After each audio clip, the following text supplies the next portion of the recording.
Hi. So as promised, this is the first algorithm that we will be doing, which is bubble sorting. So in bubble sort, what we do is we'll compare, we'll step through the list to be sorted, and then we'll always compare two adjacent items at a time until I reach the end of the list, and I will sort the two adjacent items if they are in the incorrect order. And I'll repeat from the beginning of the list until no further sorts are required. Okay, let's use this way to illustrate bubble sort. It will start from the end and it will start from the end, and I will iterate from index 0 all the way to the front. So as an example, we have initially pass num equals to the n, which is 1, 2, 3, 4, 5, 6, 7, 8, which is index 8. I equals to 1, maybe I should do this. I equals to 1. Insert column to the left. Okay. I now equals to 0, and I equals to 0. Maybe I should have done this. Insert one column row above. Sorry for this. 15. So this is index 0, 1, 2, 3, 4, 5, 6, 7, 8. Okay, at I equals to 0, it will compare this number with this number. You will realize that 54 is greater than 26. So it does the swap. 26, 54. The rest of the numbers have not been reached yet. When I equals to 1, you will look at the number 54. You will realize that it is not bigger than 93, and so nothing changes. I equals to 2. 93 is larger than 17, and so the number is being swapped. When I equals to 3, 93 is larger than 77, and so 77 is being swapped. And I equals to 4, 93 is larger than 31, and so it's being swapped. When I equals to 5, again, you can sense the pattern right now. 93 is larger than 44, and so 44 is being swapped. When I equals to 6, 93 is larger than 55. So 55, 93. Lastly, when I equals to 7, 93 is larger than 20. And so it's being swapped again. So this is the first iteration of the pass code. With the pass number equals to 8. Let me write down there. Insert.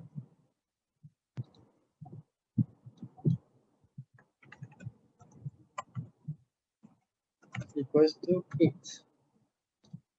The first iteration of my pass num. So pass num after this will go down to 7. Okay, let's do this. So this is 8. Now if I'm at 7, it means that you iterate up to this number. So right now, my new numbers are here. This is the new state of my array. and it repeats itself the procedure again. So 26 is not larger than 54. So 26, 54, when I equals to 1, 54 is larger than 17. So 26, 17, 54. I equals to 2. 54 is not larger than 77. So 26, 17, 54, 77. I equals to 3. 31, 77. When I equals to 4, realize that 77 is larger than 44. So let's swap. 55. Hope we can find out how I got this 55 and 77. And last which is 20, 77. So as you can see here, what is happening is that the largest numbers are being pushed to the top of the list first. And so as you're doing the sorting algorithm, what is happening is that you're actually putting the largest numbers all the way to the back of the array. So the list of numbers sorted by the largest element gets incremented at the end slowly by slowly. So for example, if we were to say, let's do a little iteration of this bubble sort. If let's say I say, can you find me what is the largest number in an array? In a way, what we do is, or rather, sorry, if I say what is my nth largest number in the bubble sort, what we can do is we can run the bubble sort algorithm until the nth element, and then once we break out of it, we will know that that element is going to be the nth largest number in the array. For instance, when I run the algorithm one time, it gives me my largest number. When I run it 2 times, it gives me my second largest number. So if I run my inner for loop 3 times, it will give me my third largest number. So yeah, so if I want to find my nth largest number, I just need to run my inner loop for n times. So that is a little item for you to think about regarding the bubble sort algorithm. Okay, so regardless of how many items are in the initial list, we always require n-1 passes to sort a list of size n. Okay. So the total number of comparisons will be 1 plus 2 plus 3 all the way to n-1. Okay, what this means is, why you get that is that, okay, let's say in this case, there are 9 elements in it. We need to do 8 passes for this iteration. We need to do 7 passes for this iteration, and then 6, 5, 4, 3, 2, 1. And so regardless of how large we go through, we call this a arithmetic progression of 1 all the way to n-1, which will give you half n squared minus half n. I think you don't need to be too worried about this. Complexity is big O of n squared. Okay. So maybe you do the best case analysis. In the best case analysis, all the items are already sorted.